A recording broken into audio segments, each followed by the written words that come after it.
चंदन है तो महकेगा ही, आग में हो या पानी में। अमृत है तो छलकेगा ही, राग में हो या वाणी में। हम निश्चित ही पहुँचेंगे, हमें मत करो मजबूर। हमारे पैरों को पता है मंजिल है कितनी दूर। नमस्कार मित्रों, आप सभी का स्वागत है परीक्षा यात्रा परिवार में और एक नई श्रृंखला जिसका पहला वीडियो लेक्चर आज हम आपके लिए उपलब्ध करा रहे हैं।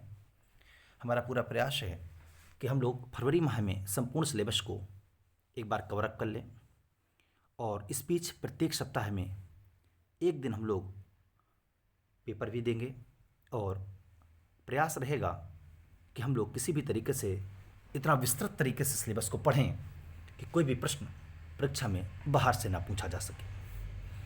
आज हम लोग पर्यावरण के माध्यम से इस श्रृंखला की शुरुआत करने जा रहे हैं और जब हम सिलेबस को देखते हैं तो इकाई 4 के रूप में मानव एवं पर्यावरण हमारे पाठ्यक्रम में दिखता है। पाठ्यक्रम के बारे में हम कल ही चर्चा कर चुके हैं। टाइम न बर्बाद करते हुए हम सीधे चलते हैं आज की क्लास पर। आज हम लोग वो फैक्ट पढ़ेंगे जो सीधे सीधे परीक्षा में आपके द्वारा हमसे पूछे जाते हैं, क्योंकि पर्यावरण का टॉपिक बहुत डीपली पढ़ने की आवश्यकता है। आपको कम से कम 5 प्रश्न पेपर में पर्यावरण से मिलते ही हैं। तो सबसे पहले हम बात करते हैं आखिर पर्यावरण की धारणा की शुरुआत कहाँ से होती है। तो पर्यावरण के लिए भारत में जब प्रयास किए गए उनकी जब हम बात करते हैं तो आज़ादी के पूर्व भारतीय वन अधिनियम 1927 पर्यावरण का प्रथम अधिनियम माना जाता है, जिसके तहत पर्यावरण में जो बदलाव हुए, प्रकृति में जो बदलाव हुए और सरकारों के द्वारा उसमें अंग्रेज़ सरकार भारत में सी और चीज़ें किस तरह बिखर रही थीं, उनको नियंत्रित करने के लिए पहली बार भारतीय वन अधिनियम 1927 आया। इसके बाद 15 अगस्त 1947 को हमारा देश आज़ाद हुआ और आखिरकार भारत में वन्य जीव सुरक्षा अधिनियम 1972 का गठन किया गया। इसको भारतीय वन्य जीव संरक्षण अधिनियम भी कहा जाता है। इसी को वन्य जीव सुरक्षा अधिनियम भी कहा जाता है। इसी को भारतीय वन्य जीव सुरक्षा अधिनियम 1972 के नाम से भी जाना जाता है। इसके बाद हम बात करें तो 2 वर्ष बाद अर्थात 1974 में जल प्रदूषण को ध्यान में रखते हुए जल प्रदूषण निवारण एवं नियंत्रण अधिनियम 1974 का गठन किया गया। प्रायः देखा गया कि फैक्ट्रियों के द्वारा जो अशुद्ध गंदगी मिल रही वो सीधे नदियों में मिलाई जा रही थी, जिसका परिणाम स्वरूप जल लगातार गंदा होता जा रहा था। अब चीज़ें ऐसी हो गई कि कैसे चीज़ों को व्यवस्थित किया जाए, इसलिए एक नया प्रयास हुआ 1980 में वन संरक्षण अधिनियम। जी हाँ, वन संरक्षण अधिनियम 1980 में आता है। और इसके बाद अगला इंपॉर्टेंट है आपका वायु प्रदूषण निवारण अधिनियम। वायु प्रदूषण निवारण अधिनियम 1981। जब इसको कहानी के रूप में पढ़ेंगे तो ज़्यादा आसान हो जाएगा हमारे लिए। और 81 के बाद 5 वर्षों तक चीज़ें चलती रहीं और फिर पर्यावरण के विकास के लिए पर्यावरण सुरक्षा अधिनियम 1986 भी प्रयोग में लाया जाता है। ये हमारे लिए मोस्ट इम्पॉर्टेंट है कि यूपीएचएससी के द्वारा कई बार यहाँ से प्रश्न पूछा गया है कि पर्यावरण सुरक्षा अधिनियम कब लागू हुआ था, 1986। इसके बाद जैव विविधता को ध्यान रखते हुए 2002 में जैव विविधता अधिनियम लागू किया गया। जैव विविधता अधिनियम 2002। पर्यावरण संरक्षण की बात करें जो पर्यावरण संरक्षण अधिनियम 1986 है, इसमें इसे अनुच्छेद 253 के द्वारा इसे व्यवस्थित किया गया है। थोड़ी सी इसके बारे में डीपली बात करेंगे हम, क्योंकि बड़ा इंपॉर्टेंट हो जाता है पर्यावरण सुरक्षा अधिनियम 1986 को समझना। पर्यावरण सुरक्षा अधिनियम 1986 अनुच्छेद 253 के तहत, और यह इसमें कुल 4 अध्याय और इसमें 26 धाराएं हैं। तो इसमें कितने अध्याय हैं? इसमें टोटल 4 अध्याय हैं और पर्यावरण सुरक्षा अधिनियम इसमें 4 अध्याय और 26 धाराएं हैं। क्या 4 अध्याय और 26 धाराएं हैं। और इसको एक साथ 19 नवंबर को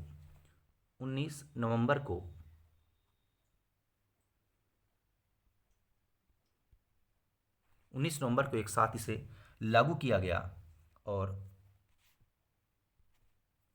भोपाल गैस ट्रेजेडी 1984 में होती है। ठीक है, इस तरीके से हम देखते हैं कि वन संरक्षण अधिनियम 1986 का महत्व क्यों बढ़ जाता है। भोपाल गैस ट्रेजेडी आप सबको पता है 1984 में होती है। Union carbide India limited company में जो कीटनाशक की कंपनी होती है, वहाँ पर मिथाइल आइसोसाइनाइड गैस का रिसाव हो जाता है, जिसके कारण लगभग 5 लाख लोग इससे प्रभावित होते हैं। इस तरीके से इस अधिनियम के तहत मानव पर्यावरण में सुधार एवं संरक्षण को ध्यान में रखते हुए इसको 4 धाम में बांटा गया। वैसे इतना डीपली पढ़ना इंपॉर्टेंट नहीं, पर इतना तो पता होना चाहिए कि पर्यावरण सुरक्षा अधिनियम 1986 कब लागू हुआ, तो 19 नवंबर 1986 को। इसमें 4 अध्याय हैं और 26 धाराएं हैं और अनुच्छेद 253 के तहत इसे शक्ति प्रदान की गई है। ठीक है, अब हम लोग चलते हैं इसके आगे वाले क्वेश्चन पर। और आप लोग कहें तो मैं इसकी चारों धाराएं भी आपको बता सकता हूँ। चलिए देख लेते हैं, क्योंकि हमको डीपली पढ़ना है। ऐसे पढ़ना है कि कोई भी प्रश्न अगर पेपर में पूछा जाता है तो आपसे बाहर नहीं जाना चाहिए। पहले अध्याय 1 में अधिनियम दिया गया है, क्षेत्राधिकार और विस्तार। पार्ट 2 में केंद्र की शक्तियों पर जोर दिया गया है। इसका जो पार्ट 3 है उसमें बताया गया है केंद्र सरकार द्वारा पर्यावरण संरक्षण के लिए कौन कौन से कार्रवाइयाँ की जाएंगी। और चौथा और अंतिम अध्याय, इसमें अधिकारियों की नियुक्ति से संबंधित बातें की गई हैं। तो ये था हमारा पर्यावरण सुरक्षा अधिनियम 1986, जिसको हमको डीप समझना मोस्ट इंपॉर्टेंट था। हमारा जो अगला कानून है वह जैव विविधता अधिनियम 2002। आखिर ये जैव विविधता अधिनियम 2002 लाने की आवश्यकता क्यों पड़ी? लेकिन इसके पहले हमको एक चीज़ और पता होनी चाहिए। जैव विविधता अधिनियम 2002 तो हम समझ जाएंगे, क्योंकि अल्फा, बीटा और गामा, इस नाम से व्हिटकर ने जैव विविधता को व्यक्त करने का प्रयास किया। अल्फा, बीटा और गामा।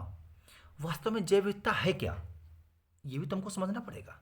हमने आपसे एक बात कही थी, पीडीएफ सामने होगा, पर पीडीएफ के अतिरिक्त भी हम उन सब फैक्ट्स को ध्यान रखेंगे। तो आप लोग अपनी कॉपी, किताबें और कलम को साथ में रखिएगा।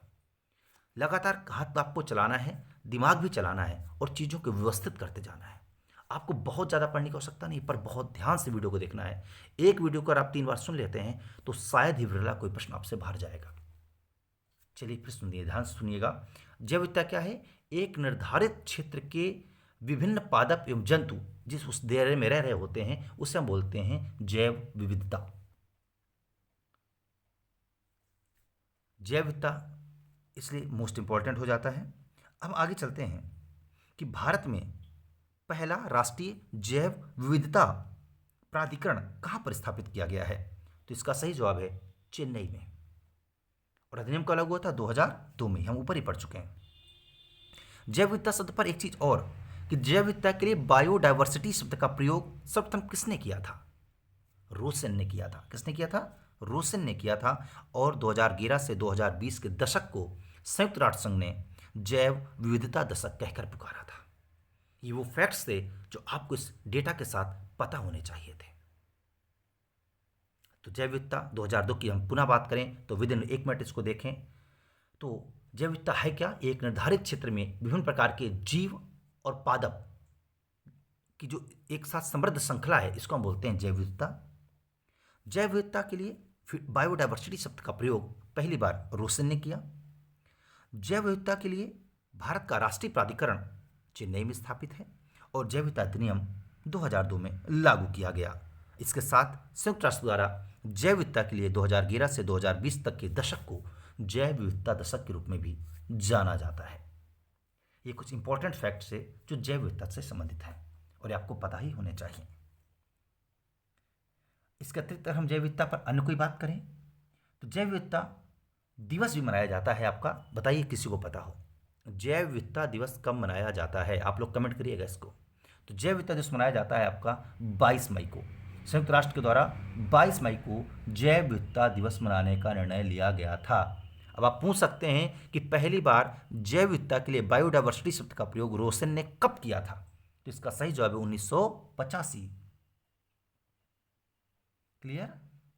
सब कुछ क्लियर आप लोगों को? और ये जो 22 मई से जैव विविधता दिवस मनाने का निर्णय लिया गया है, ये पहली बार संयुक्त राष्ट्र संघ के द्वारा 1992 में यह निर्णय लिया गया था। अब जब हम लोग बात जैव विविधता अधिनियम की करते हैं, यहाँ पर कुछ बातें और हमको पता होनी चाहिए, क्योंकि जस्ट बगल आप देखिए लिखा हुआ है भारत में जैव विविधता हॉट स्पॉट। ध्यान से देखिए, उत्तर, दक्षिण, पूरब, पश्चिम। उत्तर का जैव विविधता हॉट स्पॉट है हिमालयी क्षेत्र। दक्षिण में सुंडालैंड। सुंडालैंड में स्पेशली ट्रिनकेट सहित नानकाउरी द्वीप समूह ग्रेट निकोबार द्वीप समूह, अर्थात ट्रिनिकेट सहित नानकौरी द्वीप समूह और ग्रेट निकोबार द्वीप समूह। पूर्व की बात करें तो इंडो बर्मा क्षेत्र, और पश्चिम की बात करें तो पश्चिमी घाट एवं श्रीलंका का क्षेत्र। और इनमें भी सर्वाधिक जैव विविधता पाई जाती है पश्चिमी घाट में। तो भारत में 4 जैव विविधता हॉटस्पॉट क्षेत्र हैं, और विश्व में टोटल 34, वर्तमान में अब तक की ज्ञात जानकारी के आधार पर विश्व में 34 जैव विविधता हॉटस्पॉट क्षेत्र हैं। यानी यहां तक आपका डेटा बिल्कुल क्लियर हो गया होगा। मेरा पूर्ण विश्वास है कि चीजें आपको समझ में आ रही होंगी कि वास्तव में हम किस तरीके से पढ़ेंगे चीजों को। अब हम लोग देखते हैं भारत में जीव जंतुओं के संरक्षण हेतु क्या प्रयास किए गए हैं। आपने एक चीज नहीं पूछी, ये हॉट स्पॉट शब्द जो आया है, सोचा दिमाग में, आ चुका है पेपर में, आयोग के पीएससी के पेपर में, जो हॉट स्पॉट शब्द है, जैव विविधता हॉट स्पॉट, ये शब्द पहली बार किसने लिया था? तो यह नॉर्मन मेयर्स ने 1988 में पहली बार जैव विविधता हॉटस्पॉट शब्द का प्रयोग किया था। चलिए अब हम थोड़ा सा अंदर चलते हैं, एक प्रश्न और, फिर इसके बाद हम आगे चलेंगे जैव विविधता को छोड़ते हुए।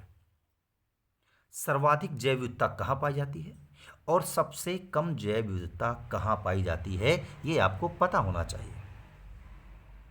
तो सर्वाधिक जैव विविधता पाई जाती है आपकी उष्णकटिबंधीय वनों में। कहाँ पर? उष्णकटिबंधीय वनों में सर्वाधिक जैव विविधता पाई जाती है। और जब बात करें, जिससे ही भूमध्य रेखा की तरफ हम लोग बढ़ते जाते हैं, जैव विविधता घटती जाती है। चलिए, ये तो था हमारा वो डेटा जो आपको हर कीमत में पता ही होना चाहिए। अब हम चलते हैं आगे। कस्तूरी मृग परियोजना 1970, ये वो परियोजनाएं हैं जो भारत में जीव जंतुओं के संरक्षण हेतु प्रयास किए गए हैं। तो पहला है आपका कस्तूरी मृग परियोजना 1970, IUCN के सहयोग से। अब ये IUCN क्या है? International union conservative Nations. विलुप्त प्राय जातियों के लिए IUCN के द्वारा रेड डेटा बुक जारी किया जाता है। भारत में अगर बात करें तो सारंग, कस्तूरी मृग, लाल पंडा, गधा, इनके लिए जारी हो चुका है रेड डेटा बुक में, इनका नाम दर्ज है। लेकिन जब हम बात करेंगे स्पेसिफाइड, तो कस्तूरी मृग के लिए परियोजना लाई गई 1970 में, हंगुल के लिए लाई गई 1970 में। फिर आता है आपका प्रोजेक्ट टाइगर 1973। प्रोजेक्ट टाइगर 1973 वर्तमान में 18 राज्यों में कुल 54 टाइगर रिजर्व में लागू है। प्रोजेक्ट एलिफेंट 1992, 32 एलिफेंट रिजर्व हैं।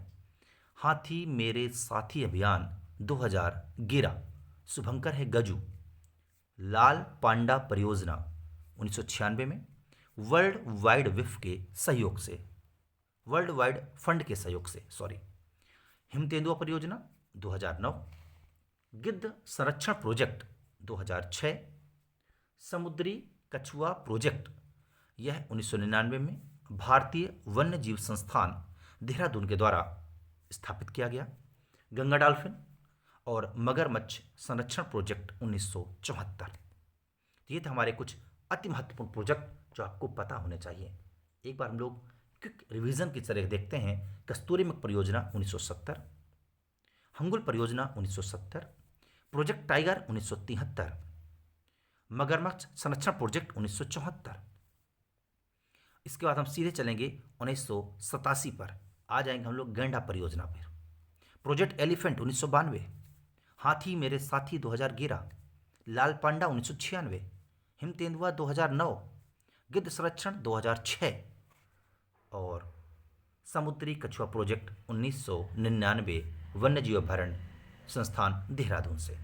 तो ये थे हमारे कुछ मोस्ट इंपॉर्टेंट भारत में जैव विविधता हॉटस्पॉट, जैव विविधता स्थल, जैव विविधता से संबंधित प्रमुख पर्यावरणीय अधिनियम और भारत सरकार के द्वारा किए गए संरक्षण हेतु विभिन्न प्रयास जो सुपर मोस्ट इंपॉर्टेंट हैं और आपको पता होना चाहिए।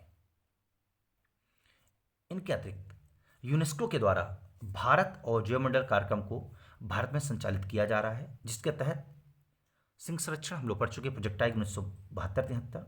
भूरा हिरण संरक्षण के लिए 1984 में योजनाएं लागू की गई थी।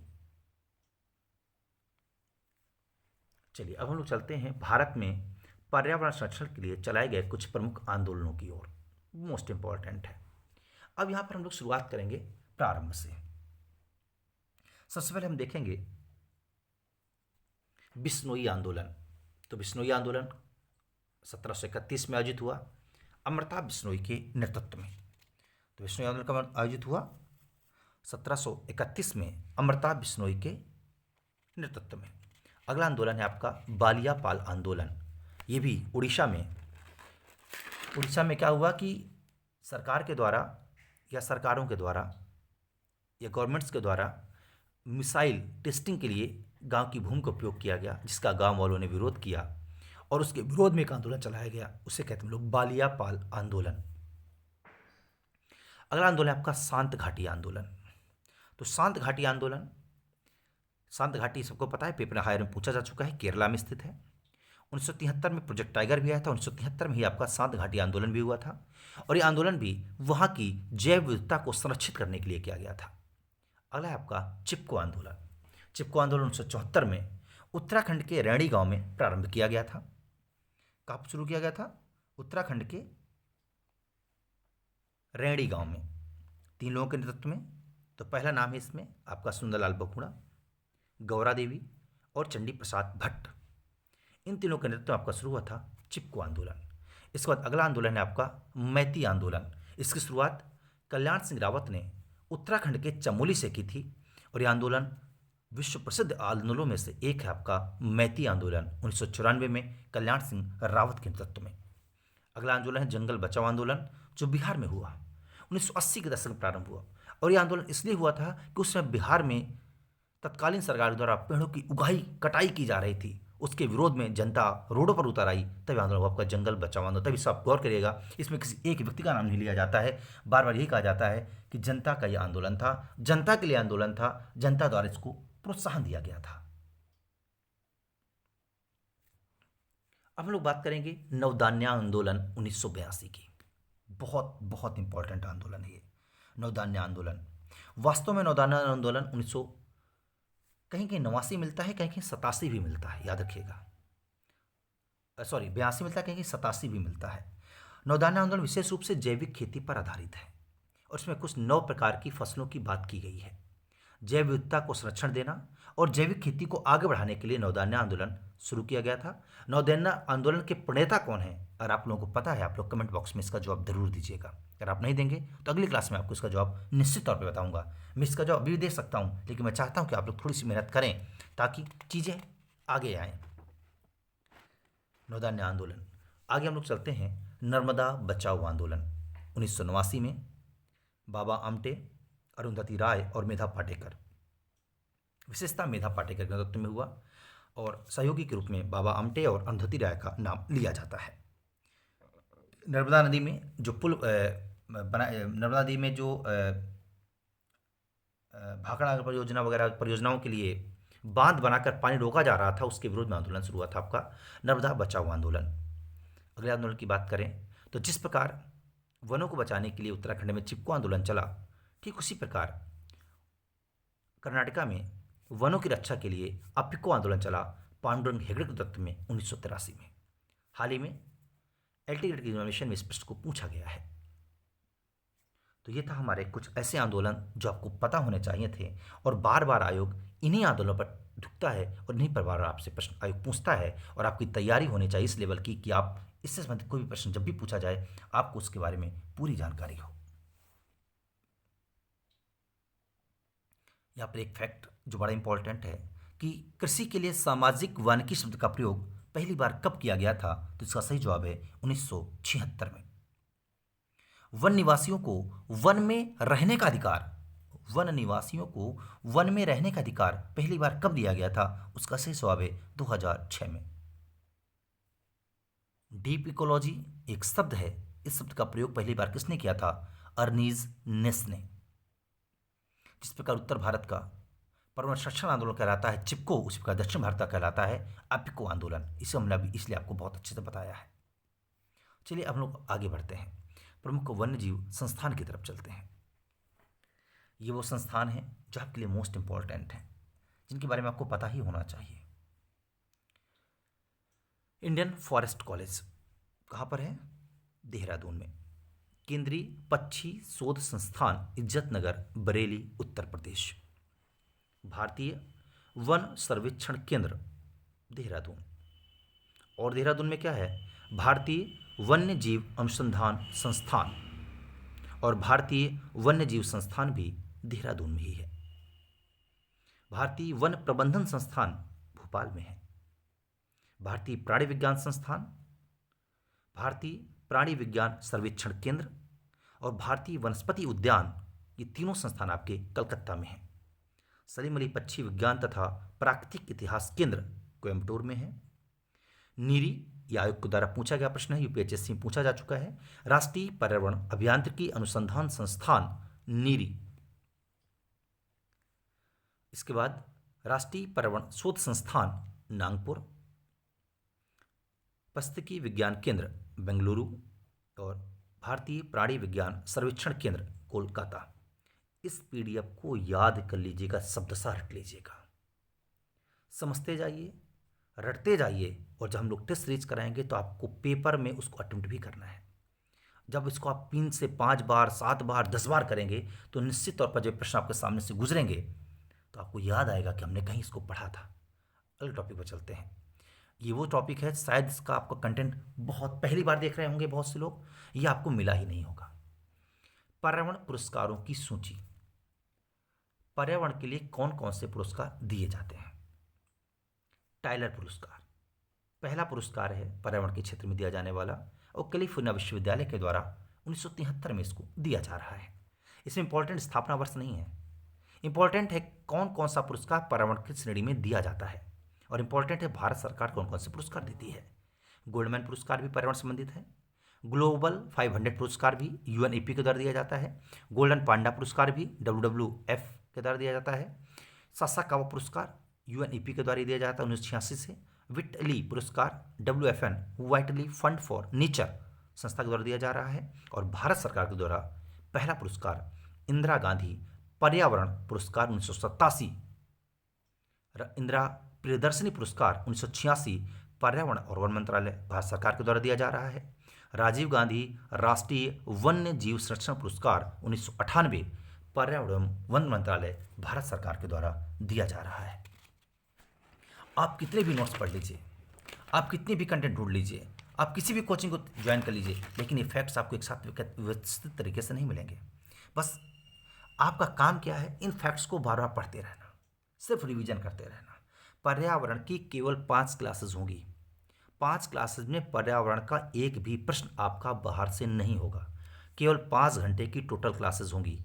पहली क्लास आज होने जा रही है, जो तकरीबन पूरे 50 से 60 मिनट के बीच की होगी। ऐसे करके टोटल 5 क्लासेस होंगी, जिसमें आप पर्यावरण को समाप्त कर देंगे।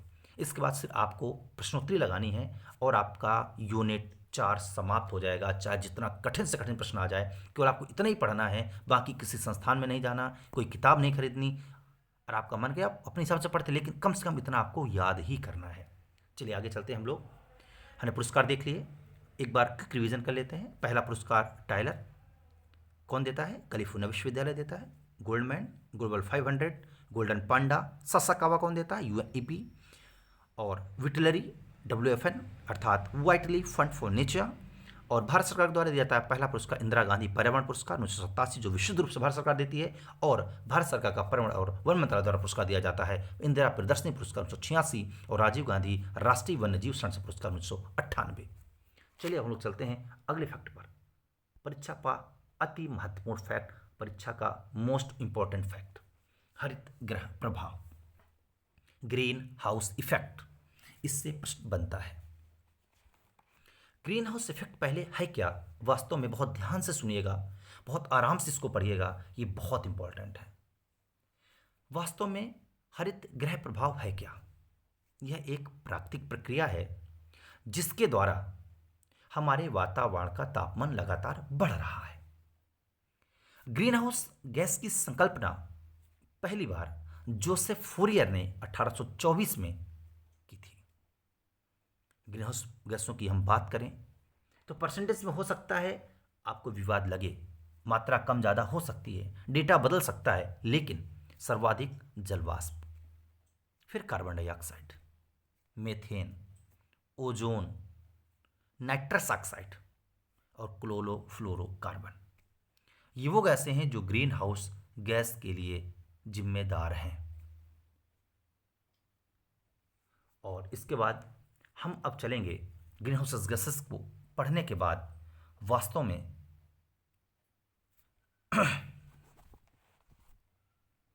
अंतर्राष्ट्रीय और पर्यावरण सम्मेलन कुछ हुए हैं और उन सम्मेलनों का क्या महत्व है, इसको हम देखने का प्रयास करेंगे इस क्लास में। याद रखिएगा, इतना आराम से आपको पढ़ना है कि चीज़ें बिल्कुल क्लियर होती जाएं। स्टॉकहोम सम्मेलन 1972, इसे पर्यावरण का मैग्ना कार्टा भी कहा जाता है। इसे क्या कहा जाता है?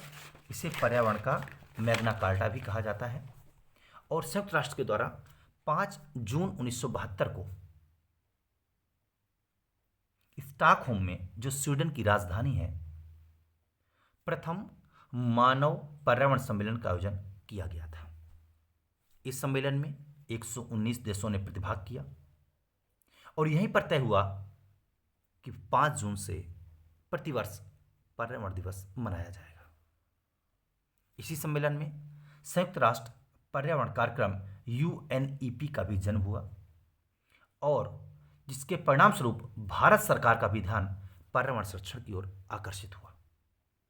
1972 का वर्ष मोस्ट इंपॉर्टेंट है और इस कार्यक्रम का नाम रखा गया एक ही पृथ्वी। इस थीम के साथ इस सम्मेलन को शुरू किया गया। विशेषता अगर देखा जाए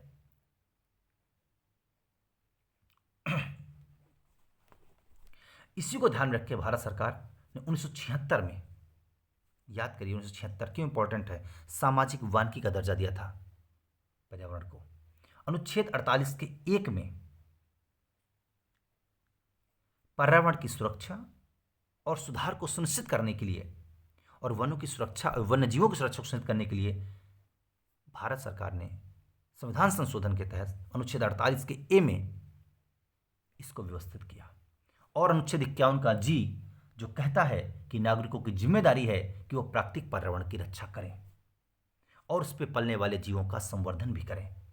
इस तरीके से भारत सरकार के द्वारा पर्यावरण संरक्षण स्टॉकहोम सम्मेलन स्वीडन में जो कार्यक्रम हुआ, उस 72 से एक प्रभाव पड़ा और भारत सरकार के द्वारा 1976 में सामाजिक वानिकी का दर्जा देकर अनुच्छेद 48A और अनुच्छेद 51 की जी में चीज़ों को व्यवस्थित किया गया, जहाँ 48 में इस बात पर जोर दिया गया, राज्यों को आदेश दिया गया कि वो पर्यावरण की सुरक्षा करेंगे और सुधार सुनिश्चित करेंगे तथा वन तथा वन्य जीवों की रक्षा करेंगे। तो दूसरी तरफ 51 में, अनुच्छेद 51A में कहा गया कि नागरिकों का भी कर्तव्य है कि वो प्राकृतिक पर्यावरण की रक्षा करें तथा उसका संवर्धन करें और जीवों पर दया करें। तो ये था हमारा स्टॉकहोम सम्मेलन और उससे प्रभावित भारत की परिस्थिति। इसके बाद हम आगे चलेंगे। अगला सम्मेलन है हमारा Montreal protocol. Montreal protocol 1987, Montreal Canada में स्थित है और ओजोन परत के संरक्षण के लिए पहला अंतर्राष्ट्रीय समझौता, ओजोन परत के संरक्षण के लिए पहला अंतर्राष्ट्रीय समझौता कहलाता है मॉन्ट्रियल प्रोटोकॉल 1987। मॉन्ट्रियल प्रोटोकॉल 1987 का महत्व क्यों बढ़ जाता है? क्योंकि 16 सितंबर को इसी प्रोटोकॉल में ही ओजोन परत संरक्षण दिवस मनाने का निर्णय लिया गया था। इसलिए आपका मोस्ट इंपॉर्टेंट है मॉन्ट्रियल प्रोटोकॉल, जो कनाडा में स्थित है और आपका 16 सितंबर को आपको ओजोन संरक्षण दिवस मनाने का भी निर्णय इसी आधार पर लिया गया था। चलिए अब हम लोग आगे चलते हैं।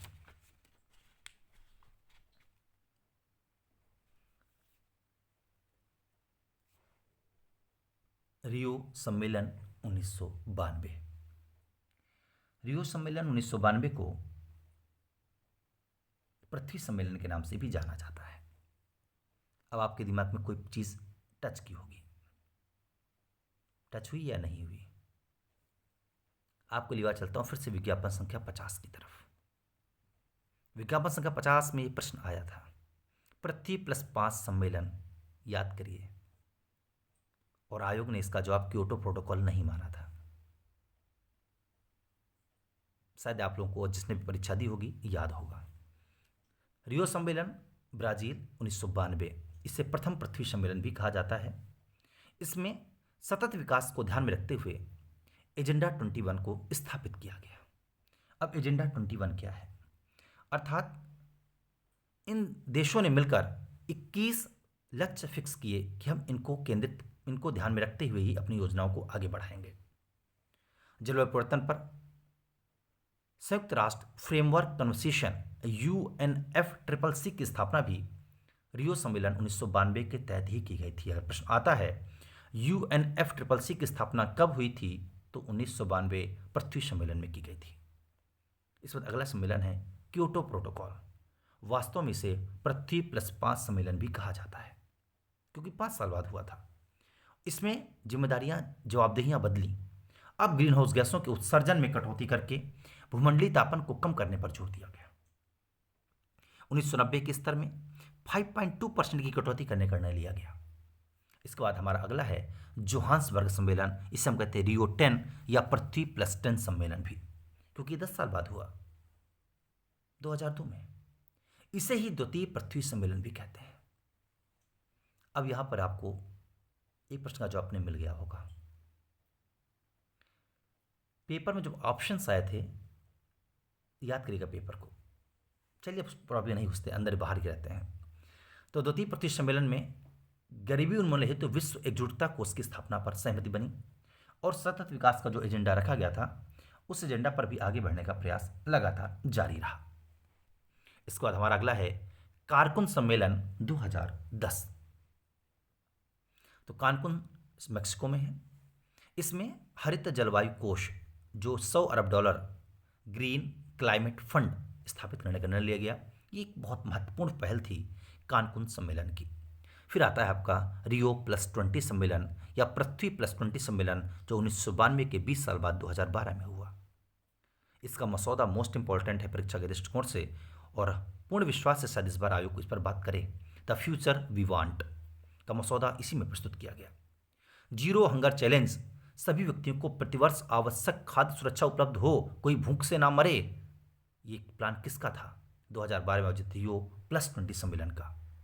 इसके बाद अगला प्रयास जो सुपर मोस्ट है, जलवायु अनुकूलन शिखर सम्मेलन द हेग नीदरलैंड में इसको आयोजित किया गया 2021 में, और इसके तहत अंतर्राष्ट्रीय कृषि विकास निधि IFAD नामक एक नवीन अम्ब्रेला निधि की स्थापना की गई। IFAD अंतर्राष्ट्रीय कृषि विकास निधि। याद करिए विज्ञापन संख्या 50 और विज्ञापन संख्या 51 को।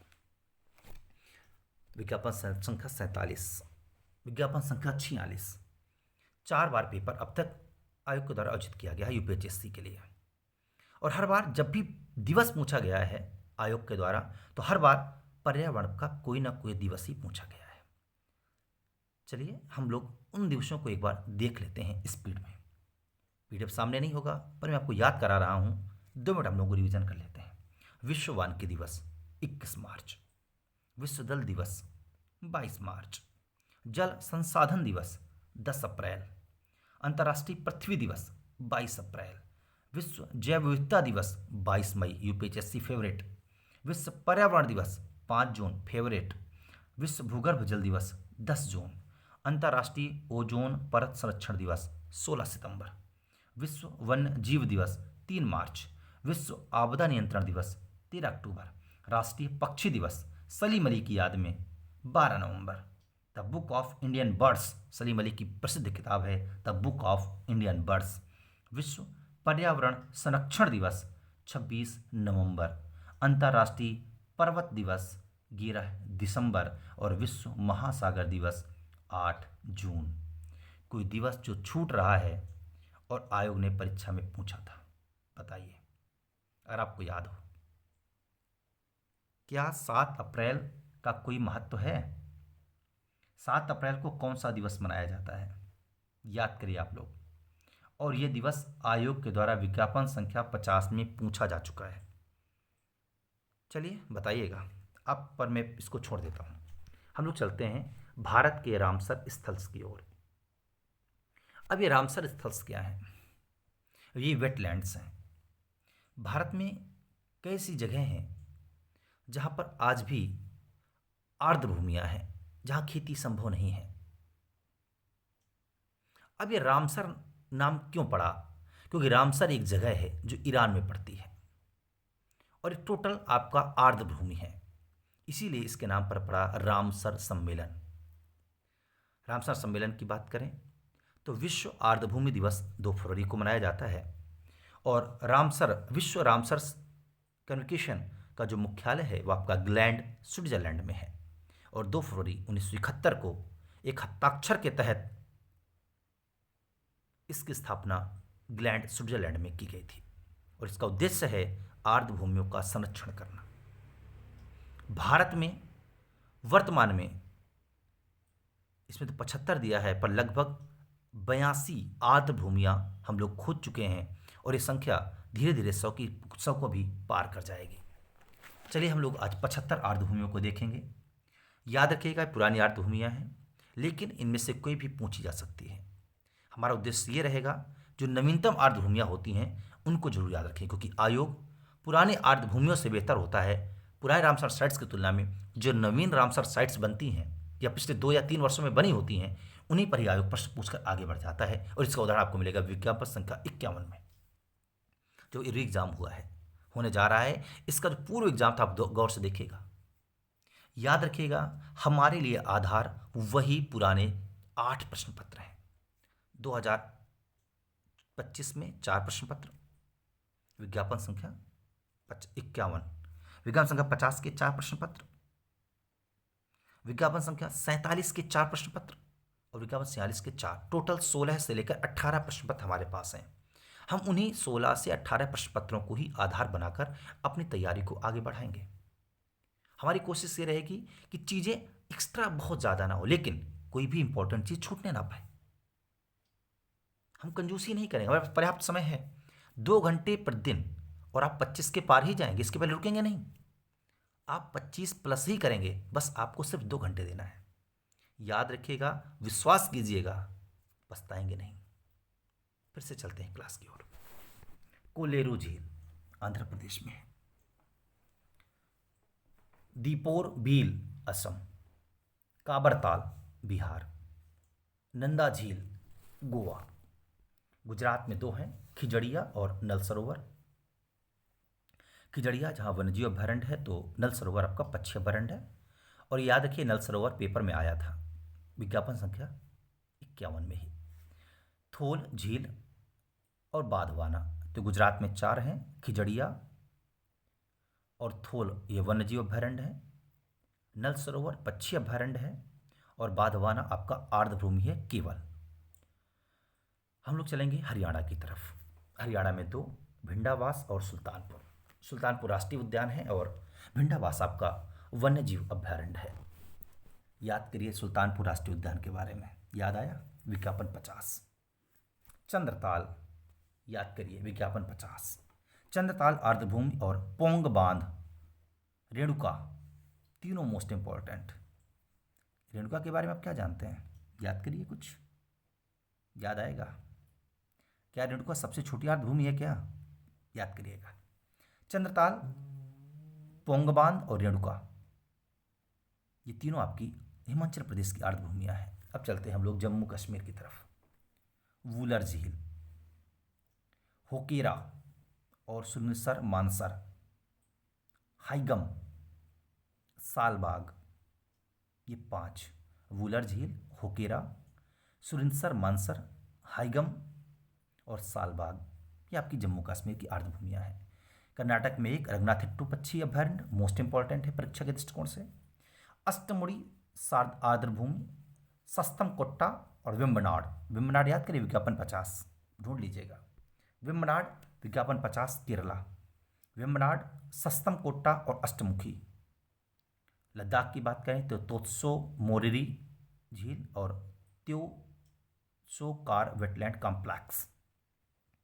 मध्य प्रदेश में अच्छी खासी आर्द्रभूमियाँ हैं, 4: भोज, सख्य सागर, सिरपुर और यशवंत सागर।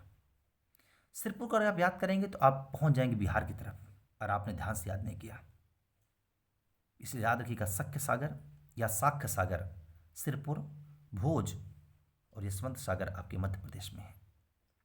लोनार झील महाराष्ट्र और नंदुर महदेश्वर, ठाणे, लोकटक झील मणिपुर। पाला आर्द्रभूमि मणिपुर, पाला, लोकटक। अब हम लोग चलते हैं उड़ीसा की तरफ। 6 आर्द्रभूमियाँ हैं, भितरकनिका, चिल्का, टम्पारा, हीराकुंड, अंसुपा और सतकोसिया। भितरकनिका को याद करिए, शायद आपको कुछ याद आ जाए। चिल्का झील तो सीधे पूछ जा चुकी है आपके द्वारा। सतकोसिया, भितरकनिका, चिल्का, टम्पारा, हीराकुंड और अंसुपा, ये उड़ीसा की आपकी प्रसिद्ध रामसर स्थल है। हम लोग चलते हैं पंजाब की ओर। हरके झील, कांजली, ब्यास कन्वर्जेशन रिजर्व, केशवपुर मियानी, नांगल, रोपड़। टोटल 6: हरिके, कांजली, झील, केशवपुर मियानी, नांगल वन्यजीव अभयारण्य पंजाब मोस्ट इंपॉर्टेंट परीक्षा के लिए, रोपड़ झील पंजाब। अब चलते हैं राजस्थान, केवलादेव और सांभर। केवलादेव पश्चिम विहार सबको पता है राजस्थान में, और सांभर झील भी राजस्थान में है। तमिलनाडु में मन्नार की खाड़ी, कारिकली पक्षी अभयारण्य, कुंथनकुलम पक्षी अभयारण्य, पल्ली करनई, पिछावरम, पॉइंट कालीमेरे वन्यजीव अभयारण्य, उदमार्थपुरम पक्षी अभयारण्य, वेदांगथल पक्षी अभयारण्य, वेलोड पक्षी अभयारण्य, वेम्बनूर वेटलैंड कॉम्प्लेक्स, चिंत्रागुड़ी, सुचिंद्रम, वुडवुर, कांजीरंगकुलम। ये आपकी कुल 48 से लेकर 61 तक 13 आर्द्रभूमियाँ। फिर से एक बार देख लेते हैं। करिकली पक्षी अभयारण्य, कुंथनकुलम पक्षी अभयारण्य, Pallikaranai, Pichavaram, point Calimere, Udhayamarthandapuram, Vedanthangal most important, Vellode Vembannur wetlands most important, Vaduvoor पक्षी अभयारण्य, सुचिंद्रम, चिंत्रांगुदिम, वुडवुर, कांजीरंगकुलम। अब हम लोग चलते हैं त्रिपुरा की तरफ, तो रुद्रसागर झील त्रिपुरा। उत्तर प्रदेश, उत्तर प्रदेश चूँकि आपके प्रदेश का पेपर है इसलिए बड़े ध्यान से सुनिएगा इसको, हर झील अपने आप में इंपॉर्टेंट होगी। बखिरा वन्यजीव अभयारण्य, संत कबीर नगर उत्तर प्रदेश।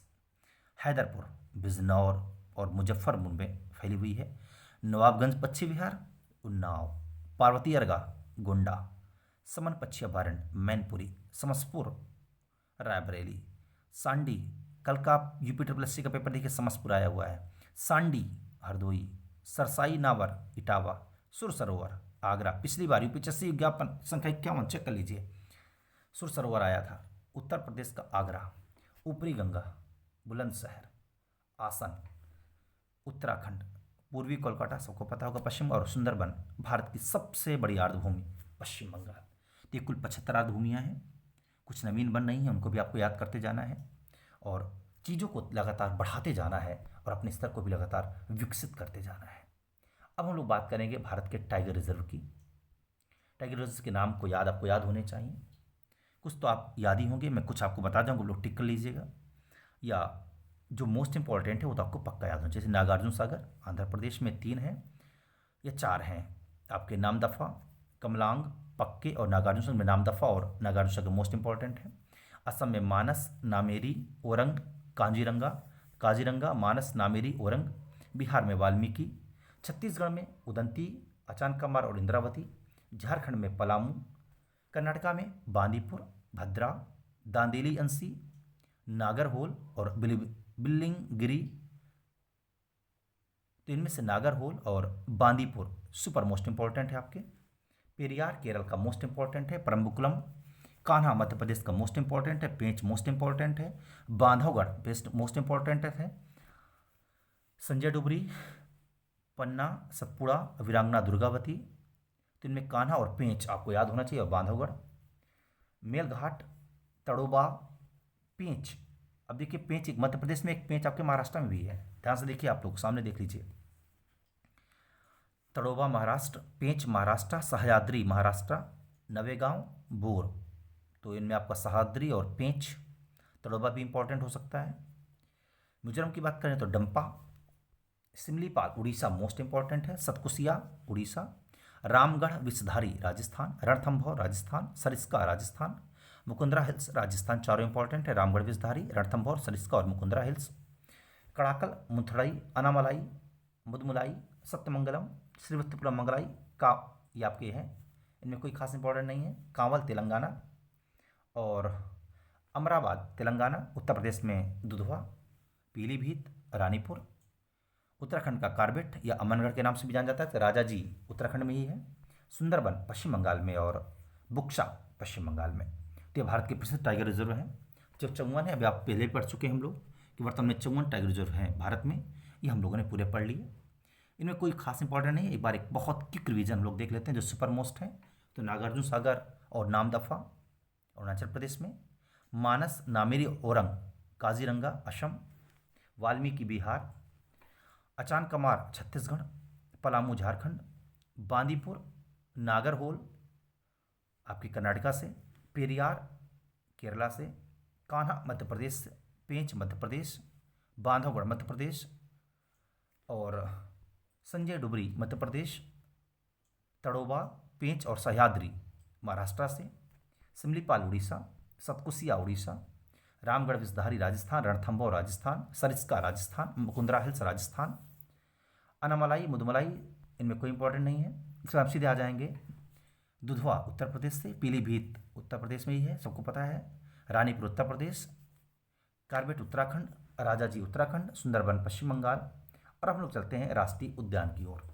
ये वो पोर्शन है जिसको आप छोड़ नहीं सकते, हर लाइन इंपॉर्टेंट है, हर चीज़, और अब चीज़ें रिपीट होंगी, देखिएगा आपको और समझ में आ जाएगा। राष्ट्रीय उद्यान जब हम बात करते हैं तो वन्य जीव संरक्षण अधिनियम 1972 के तहत किसी समृद्ध जैव विविधता वाले प्राकृतिक पारिस्थितिक तंत्र को राष्ट्रीय उद्यान घोषित करने की शक्ति राज्यों को प्रदान की गई थी। उसी के तहत नवंबर 2023 तक की स्थिति में भारत में 106 राष्ट्रीय उद्यान हैं, जिनमें से कुछ मोस्ट हैं, उनको हम लोग देख लेंगे। तो आंध्र प्रदेश में 3 हैं, पापीकोंडा, राजीव गांधी, श्री वेंकटेश्वर। अरुणाचल प्रदेश में मौलिंग और नामदफा, नामदफा पीछे हम लोग पढ़ के आए हैं और यहाँ भी देख रहे हैं।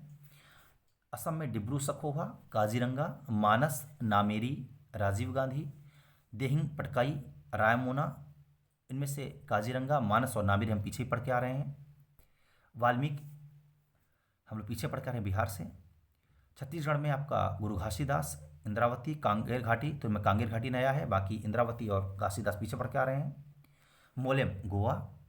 गुजरात में आपका ब्लैक बक, गिर, मरीन, वसंदा, इनमें गिर मोस्ट इंपॉर्टेंट है। हरियाणा की बात करें तो कालेसर और सुल्तानपुर, सुल्तानपुर पीछे पढ़ के आ रहे हैं।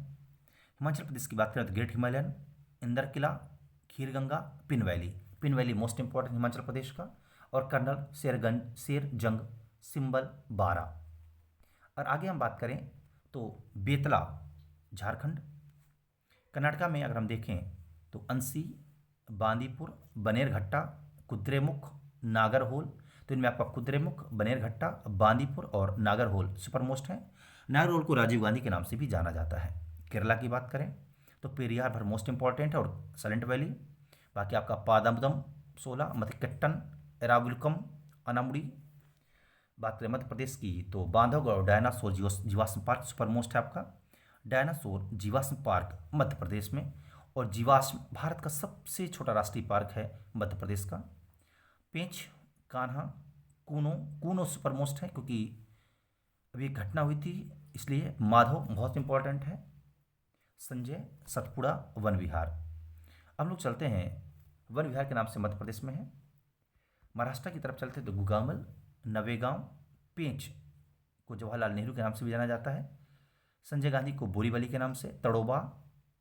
तो इनमें से मोस्ट इंपॉर्टेंट आपका पेंच और संजय गांधी।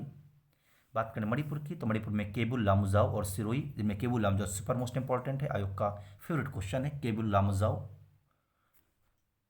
मेघालय की बात करें तो नोकरेज मोस्ट इंपॉर्टेंट है। मिजोरम की बात करें तो मुरलेन और फांगपुई, इसको नीला पर्वत के नाम से भी जाना जाता है, मोस्ट इंपॉर्टेंट है। इंटोंकी नागालैंड, भितरकनिका उड़ीसा का सुपर मोस्ट इंपॉर्टेंट है। सिमलीपाल, ये दोनों आप लोग पढ़ चुके हैं। डेजर्ट राजस्थान, केवलादेव घाना वो super most. Mukundra hills Rajasthan super most. Ranthambore, Sariska, Kanchenjunga, अब इनमें से आप सरिस्का तक ऊपर पढ़ चुके हैं पहले ही। कंचनजंगा की बात करें तो सिक्किम में है। गिंडी, मन्नार की खाड़ी तमिलनाडु। इंदिरा गांधी या अन्नामलाई, मुदुमलाई, मुकुर्थी, तो इनमें से आपका मन्नार की खाड़ी सुपर मोस्ट है। बात करें तेलंगाना की तो कासू ब्रह्मानंद रेड्डी, महावीर हरिना वनस्थली, मृगवाणी, तो इनमें आपका मृगवाणी इंपॉर्टेंट है। और त्रिपुरा की बात करें तो क्लाउडेड लियोपोल्ड, बायसन। तो उत्तर प्रदेश की बात करें तो जिब्ब कार्बेट भारत का पहला राष्ट्रीय पार्क है, उत्तराखंड में स्थित है। और गंगोत्री गोविंद पशु विहार उत्तराखंड। नंदा देवी उत्तराखंड। राजा जी फूलों की घाटी उत्तराखंड मोस्ट इंपॉर्टेंट है। पश्चिम बंगाल की बात करें तो बुक्शा, गोरुमारू, जल्दापारा, नेवरा घाटी और सुंदरबन, सिंगलीला, तीनों मोस्ट इंपॉर्टेंट आपका नेवरा घाटी और जल्दापारा। बात करें अंडमान निकोबार द्वीप समूह की तो कैम्बेल खाड़ी, गलिथिया खाड़ी, Mahatma Gandhi marine, Rani Jhansi marine, saddle peak, सबको पता है सैडल पीक, सलीम अली राजस्थान जम्मू कश्मीर चलते हैं हम लोग। Salim Ali, Dachigam super most, Kazinag Kishtwar super most और हेमिस, भारत का सबसे बड़ा राष्ट्रीय पार्क हेमिस लद्दाख में है, सुपर मोस्ट है ये। तो ये हमारे कुछ सुपर मोस्ट चीज़ें थी और हम लोग चलते हैं अब आज के अंतिम हिस्से में, जो कुछ सुपर मोस्ट तरीके से ही तैयार करना है। भारत में बायोस्फीयर रिजर्व को हम लोग देख लेते हैं स्पीड में।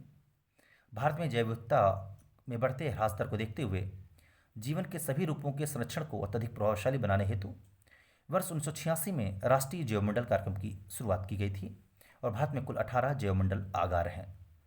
फिर से देख लीजिए, 1986 में राष्ट्रीय जैवमंडल कार्यक्रम की शुरुआत की गई थी और भारत में कुल 18 जैवमंडल आगार हैं।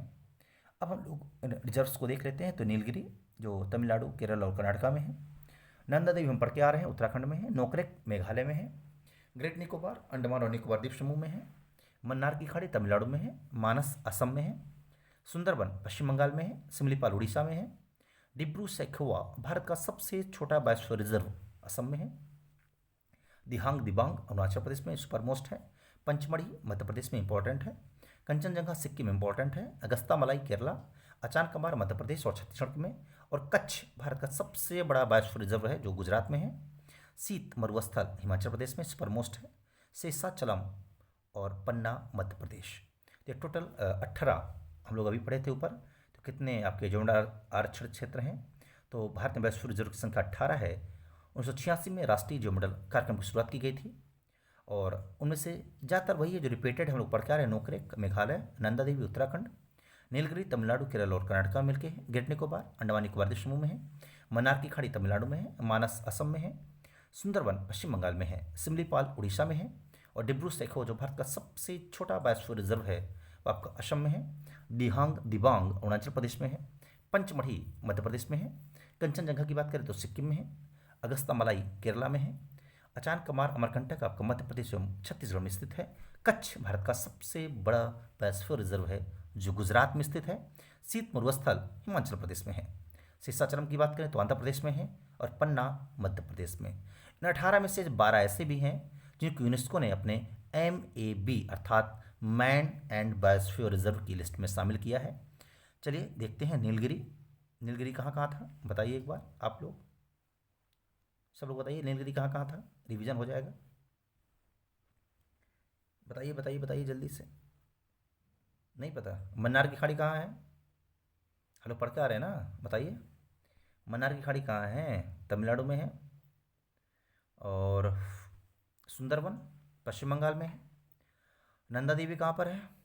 नंदा देवी नंदा देवी नंदा देवी नंदा देवी बताइए बताइए बताइए नंदा देवी। चलिए मुझे भी भूल गया, उत्तराखंड में है। और इसके बाद अगला देखते हैं हम नोकरेक नोकरेक नोकरेक नोकरेक उड़ीसा, नोकरेक उड़ीसा, नोकरेक उड़ीसा, नोकरेक उड़ीसा, नो नो नो नोकरेक मेघालय मेघालय। पंचमढ़ी मध्य प्रदेश में है। सिमलीपाल उड़ीसा में है। अचानकमार याद है मुझे, ये है आपका छत्तीसगढ़ में। ग्रेट निकोबार अंडमान निकोबार में है। अगस्ता मलाई, अगस्ता मलाई याद करिए केरला में, क्या केरला केरला। कंचनजंगा कंचनजंगा सिक्किम में है और पन्ना मध्य प्रदेश में है। इस तरह से हम लोग याद करते चले जाएंगे, बहुत आसानी से चीज़ याद हो जाएंगी। अब हम लोग चलते हैं आज के अंतिम 5 मिनट की ओर। और प्रमुख स्वैच्छिक पर्यावरण एवं मानवाधिकार संगठन जो स्थापित किए गए थे, जिनसे प्रश्न पूछे जा चुके हैं और पूछे जाने की लगातार उम्मीद है। UNEP, इस पर हम बहुत विस्तृत बात कर चुके हैं। 1972 में नैरोबी केन्या में इसका मुख्यालय है। रेड क्रॉस की स्थापना 1863 में हुई थी, जिनेवा स्विट्जरलैंड में इसका मुख्यालय है। ग्रीन पीस इंटरनेशनल की स्थापना एम्स्टर्डम में इसका मुख्यालय है और एम्स्टर्डम नीदरलैंड में 1971 में इसकी स्थापना हुई थी। एमनेस्टी इंटरनेशनल की स्थापना 1961 में और इसका मुख्यालय लंदन इंग्लैंड में है। मुफ्ता आयोग के द्वारा मुख्यालय ही पूछे जाते हैं। WWF world wide fund for nature Cambridge England. Human right watch न्यूयॉर्क। IPCC Geneva Switzerland. Traffic 1976 Cambridge England. Wetland international 1996 Netherland. Friends of earth की स्थापना 1969 में एम्स्टर्डम नीदरलैंड में हुई। IUCN international union for conservation of nature IUCN की स्थापना 1948 में gland Switzerland में हुई थी। इसको आयोग ने UPHSC के विज्ञापन से क्यों ने पूछा था, आप लोग देख लीजिएगा ध्यान से। अब हम लोग आज के अंतिम 2 मिनट पर ध्यान देंगे कि 17 सतत विकास लक्ष्य क्या रखे गए थे। हम लोग सिर्फ इसको पढ़ेंगे और इसके बाद हमारा आज का टॉपिक यहीं पर समाप्त हो जाएगा। गरीबी की समाप्ति, भुखमरी से मुक्ति, स्वास्थ्य और सुरक्षा, गुणवत्तापूर्ण शिक्षा, लैंगिक समानता, जल एवं स्वच्छता, किफ़ायती एवं स्वच्छ ऊर्जा, उत्कृष्ट एवं आर्थिक विकास, उद्योग, नवाचार और बुनियादी ढांचे का विकास, असमानताओं में कमी, संवहनी शहरी और सामुदायिक विकास, जिम्मेदारी के साथ उपभोग और उत्पाद, जलवायु परिवर्तन, जलीय जीवों की सुरक्षा, स्थलीय जीवों की सुरक्षा, शांति, न्याय और सशक्त संस्थाएं, लक्ष्यों के लिए भागीदारी। तो गरीबी, भुखमरी, स्वास्थ्य और सुरक्षा, सबको गुणवत्तापूर्ण शिक्षा मिले, लैंगिक समानता का पालन किया जाए, सबको शुद्ध जल मिले, पर्यावरण शुद्धता हो और आपको कम खर्चे पर स्वच्छ ऊर्जा प्राप्त हो, अच्छी आर्थिक व्यवस्थाएं होनी चाहिए, उद्योगों के लिए विकास होना चाहिए, नवाचार को अपनाने का होना चाहिए, समाज में असमानताओं को कम करना चाहिए, शहरों का विकास होना चाहिए और सामुदायिक विकास की तरफ ध्यान देना चाहिए। हर व्यक्ति को अपनी जिम्मेदारी को समझना चाहिए। जलवायु परिवर्तन पर भी हमको ध्यान देना चाहिए। जलीय जीवों की रक्षा करनी चाहिए, स्थलीय जीवों की भी हमको सुरक्षा करना चाहिए। शांति, न्याय और सशक्त संस्थाएं बताते हैं कि हमको शांति के साथ रहना चाहिए। न्याय को प्रमुख बनाना चाहिए और संस्थाओं को सशक्त करना चाहिए, जो सरकारी संस्थाएं हैं।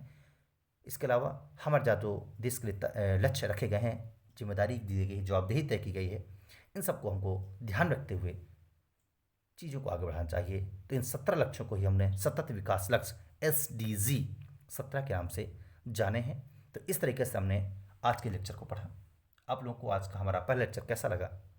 आपको पसंद आया है तो वीडियो को लाइक, चैनल को सब्सक्राइब और अपने मित्रों को शेयर करना बिल्कुल मत भूलिएगा। याद रखिएगा, यही वीडियोज़, ये श्रृंखला लगातार चलती रहेगी और मात्र फरवरी माह में हम लोग उस स्तर को पार कर जाएंगे जब लोगों के 18-20 नहीं आते और हम लोग 25 को संख्या को पार करेंगे। हर वो इंसान जिस सीरीज को छोड़ेगा नहीं, सिर्फ इस पर आंख मूंद कर विश्वास करेगा और जो हमारी टेस्ट सीरीज जो उसमें प्रतिभाग करेगा और इस PDF को चाट जाएगा, पढ़ जाएगा, तैयार करता जाएगा और वीडियो को 3 से 4 बार, 5 बार, 7 बार जब तक एग्जाम देखता रहेगा, मैं निश्चित तौर पे कह सकता हूँ आप 25 से अधिक प्रश्न सही कर ही रहेंगे। आप सभी लोग वीडियो में आए, वीडियो को बहुत ध्यान से सुना, आप सबका तहे दिल से आभार।